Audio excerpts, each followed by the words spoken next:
Let's take a look at these Mollywell acoustic panels that were sent to me as a free sample to create this video, but that never changes what I say in my reviews. And I was interested in these panels because I needed to clean up the sound in this recording space while also getting rid of the blank and boring white wall that was previously behind me. And putting up these panels couldn't be easier. I've put up other acoustic panels that required extensive preparation and then involved using a circular saw and a drill and screws, but this was nothing like that because these are just easy. They're thin, lightweight, textured panels that almost feel like they're made of some kind of synthetic rubbery material with a little bit of flex so they don't crack and they aren't fragile. And the entire construction of these just seem very resistant to damage. But the key thing here is that they're essentially just 24 by 24 inch stickers. You can peel the backs off and apply them onto a wall with no tools whatsoever. So I can't imagine it being much easier. However, I'd actually recommend mounting them a little bit differently.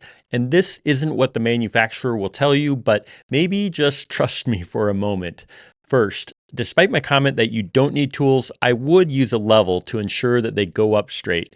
Don't rely on inward or outward facing wall corners or ceiling lines or flooring as your straight edge. Most of these aren't quite straight despite appearances, so definitely get a level. Second, you can obviously use the sticker feature, but in my situation where this space is leased, I opted to tack them up with 5/8 inch brad nails using my DeWalt multi-tacker.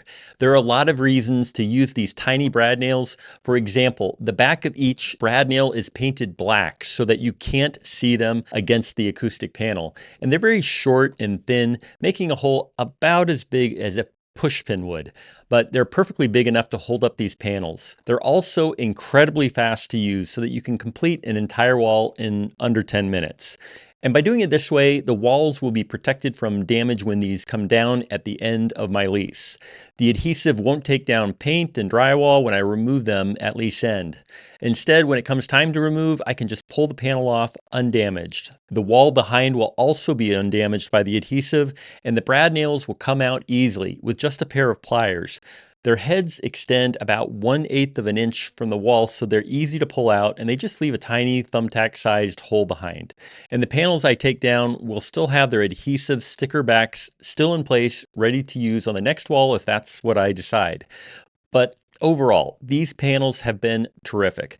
They look amazing and they've minimized the echoes and reverberations in this room, improving not only my video production efforts, but also the overall inhabitability of the space.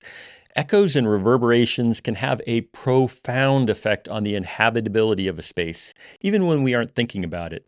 We sometimes don't even realize how bad a room is until the echoes and reverberations are finally addressed. And then we ask ourselves how we let it go so long. Fixing the problem is usually a minimal investment in acoustic panels and labor, but the return is enormous and it's permanent. So if you're thinking about taking this on for a room in your home or your workspace, it's a terrific idea that's so easy to do. And I'm sure you'll be pleased with the results. And I've been super happy with these Mollywell acoustic panels. I hope this short video has helped you decide whether they're right for your situation, and thanks for watching.